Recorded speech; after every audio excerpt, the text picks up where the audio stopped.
2026 Chevrolet Cobalt nihoyat O'zbekistonda yana katta qiziqish uyg'otmoqda. Bu model yillar davomida tejamkorligi, ishonchliligi va arzon xizmat ko'rsatishi bilan xalq orasida mashhur bo'lib kelgan. 2026 yilgi yangi Cobalt esa avvalgi soddaligini saqlagan holda, tashqi va ichki tomondan sezilarli darajada zamonaviylashgan. Old qismidagi yangi panjara va LED chiroqlar avtomobilga yanada jozibali ko'rinish beradi. Salonida esa katta sensorli ekran, zamonaviy multimedia va qulay o'rindiqlar paydo bo'lgan.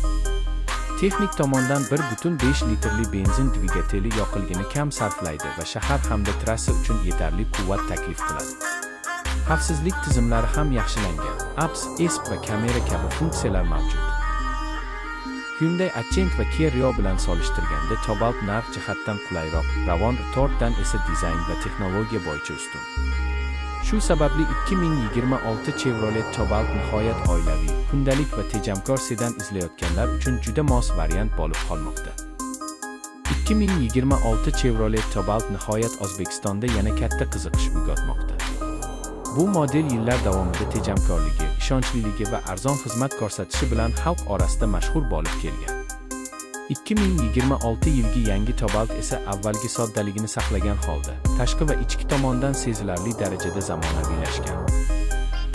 Old qismidagi yangi panjara va LED chiroqlar avtomobilga yanada jozibali ko'rinish beradi. Salonida esa katta sensorli ekran, zamonaviy multimedia va qulay o'rindiqlar paydo bo'lgan.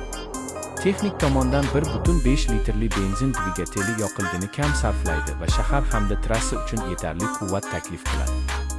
Xavfsizlik tizimlari ham yaxshilangan. ABS, ESP va kamera kabi funksiyalar mavjud. Hyundai Accent va Kia Rio bilan solishtirganda Cobalt narx jihatdan qulayroq, ravon Tortdan esa dizayn va texnologiya bo'yicha ustun. Shu sababli 2026 Chevrolet Cobalt nihoyat oilaviy, kundalik va tejamkor sedan izlayotganlar uchun juda mos variant bo'lib qolmoqda.